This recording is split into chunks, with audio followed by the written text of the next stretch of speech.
जीतेगा, लेकिन वो कब जीतेगा ये देखना है। वो 3 घंटे का एपिसोड होगा या 3 साल का होगा या 300 साल का होगा या 30 साल का होगा, ये कहना मुश्किल है। जब मुगलों ने 800 साल शासन किया, जब अंग्रेजों ने 196 साल शासन किया, तो ये भी सपना देख रहे हैं कि कांग्रेस 70 साल शासन किया है, मैं 700 साल शासन करूंगा।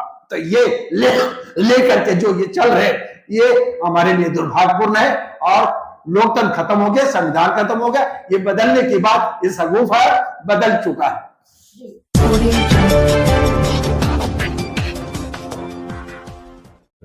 आज हम बात कर रहे हैं डॉक्टर दुआ साहब से, जो लगातार मुखर होके हर मुद्दे पे अपनी आवाज उठाते रहते हैं सोशल मीडिया के माध्यम से।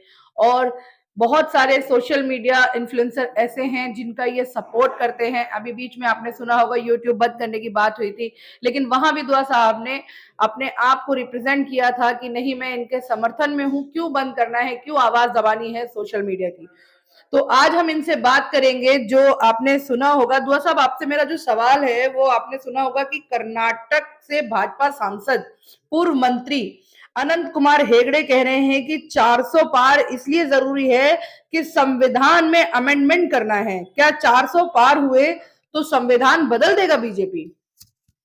जर्नलिस्ट महोदया, मैं आपके चैनल को अभिनंदन करता हूं, पूरे भारत के वासियों को, कि आप ज्वलंत समस्याओं को उठाते हैं। आपकी चैनल को ज़्यादा से ज़्यादा लोग सब्सक्राइब करें, देखें, ये मैं कामना करता हूं।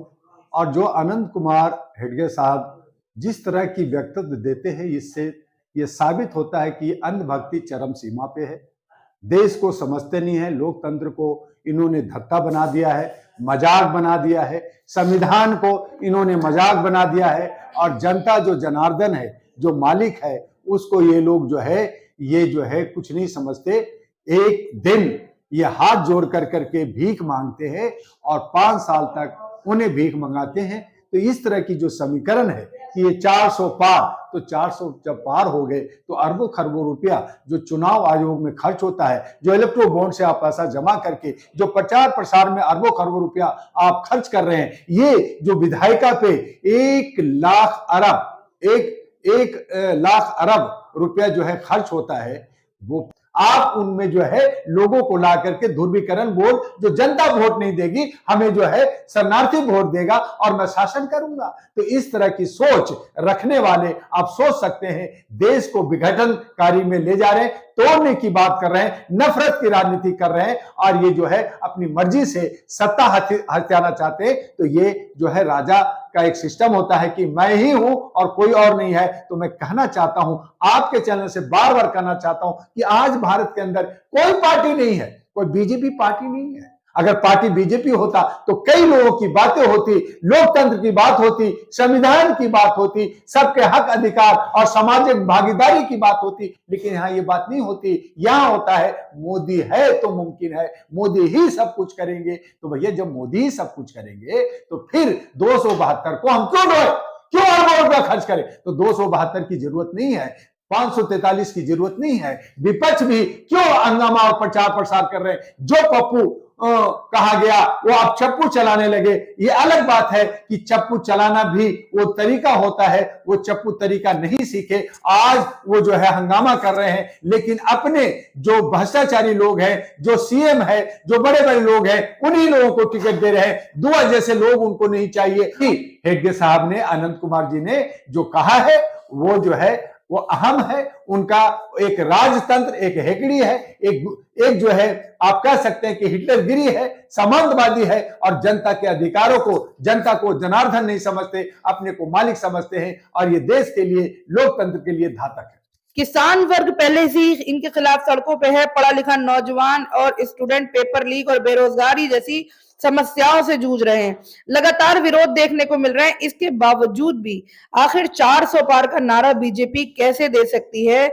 इस बार गोदवा ठोक रहे हैं कि 400 सीट बीजेपी को मिलेंगी। तो आप बताइए, मुझे कैसे लग रहा है कि आखिर बीजेपी जीत कैसे रही? जर्नलिस्ट महोदय, इसके लिए आपको एक समीकरण समझना होगा कि जो 85% और 15%, जिसमें 3.32% जो स्वर्ण है, जिसको ब्राह्मण कहते हैं, जिसको ब्राह्मणवाद की बात नाम लिया है, जिन्होंने ये 6743 जातियों में बांटा वो अच्छी तरह से जानते हैं कि इनको 6,743 में बांटा है और बांट करके मैं 6,000 जो 7,000 जातियों में बना दूंगा, 5,000 जातियां बना दूंगा, तो ये जातियों में बटे हुए हैं। उसके बाद में बहुत सारे संगठन में बटे हुए हैं, फिर ये बहुत सारे पार्टियां बना करके बटे हुए हैं। तो उनको 3.5% को मालूम है कि ये बटे हुए हैं, इनको टुकड़े टुकड़े गैंग कहा गया, ये इकट्ठा नहीं होंगे, इनको हम खरीद लेंगे 500 में, 5 किलो चावल में और कुछ फ्री का सौगात में, और कहीं ना कहीं उलझा करके उनको बांटते रहेंगे और जीतते रहेंगे। लेकिन जो आपका सवाल है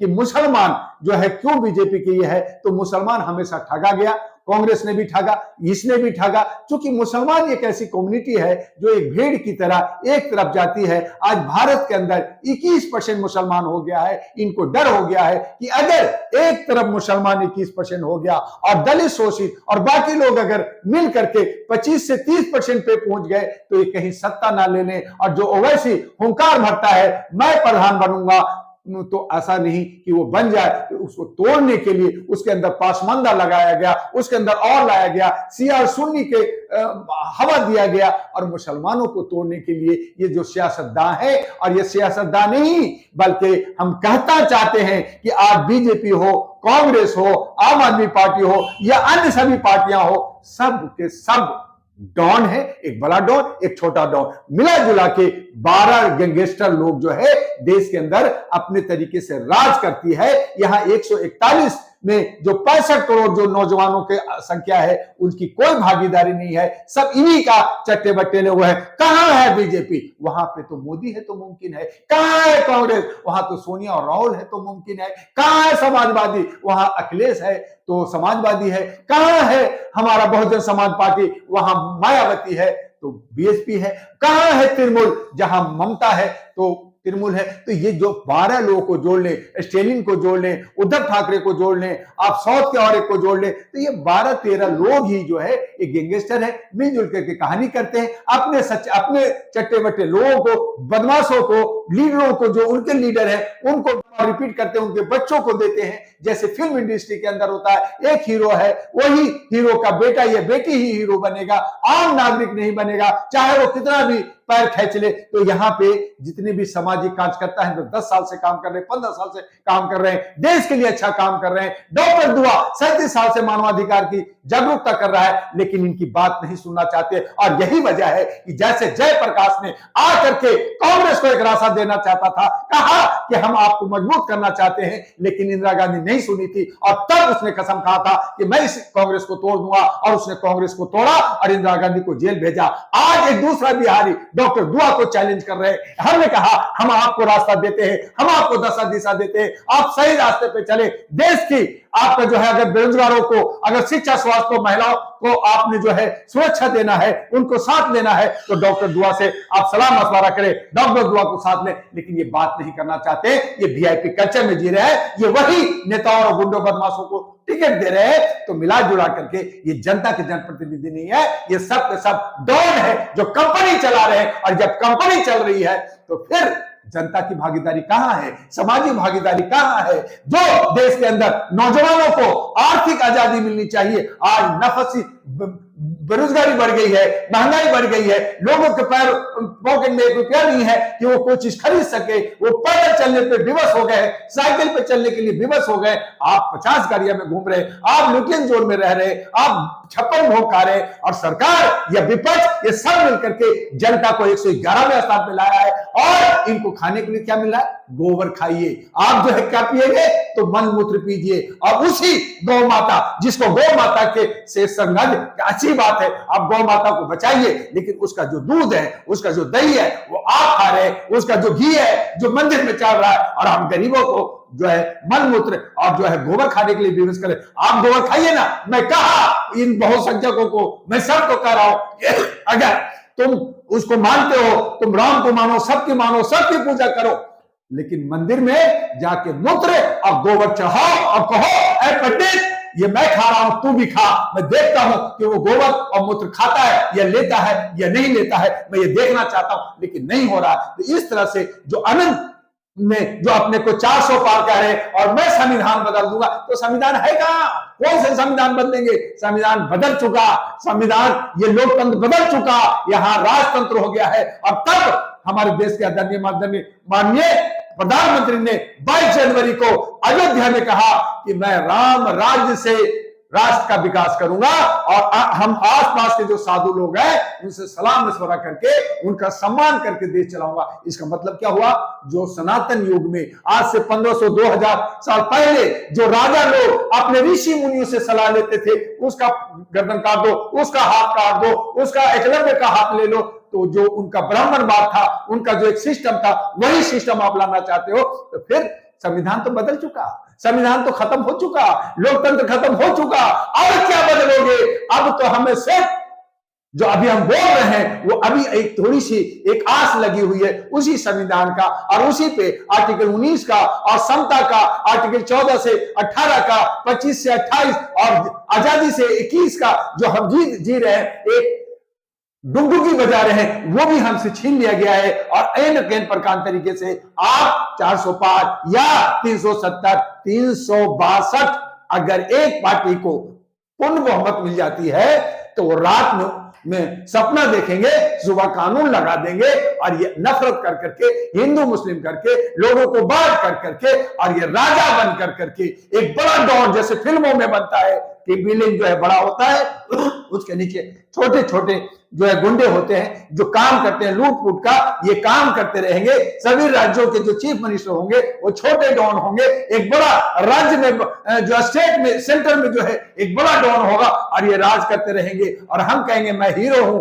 मैं हीरोइन हूं, शोर मचाते रहेंगे, मार खाते रहेंगे। अंत में जो कहानी बनती है कि हीरो जीतेगा, लेकिन वो कब जीतेगा ये देखना है। वो 3 घंटे का एपिसोड होगा या 3 साल का होगा या 300 साल का होगा या 30 साल का होगा, ये कहना मुश्किल है। जब मुगलों ने 800 साल शासन किया, जब अंग्रेजों ने 196 साल शासन किया, तो ये भी सपना देख रहे हैं कि कांग्रेस 70 साल शासन किया है, मैं 700 साल शासन करूंगा। तो ये लेकर के जो ये चल रहे ये हमारे लिए दुर्भाग्यपूर्ण है और लोकतंत्र खत्म हो गया, संविधान खत्म हो गया।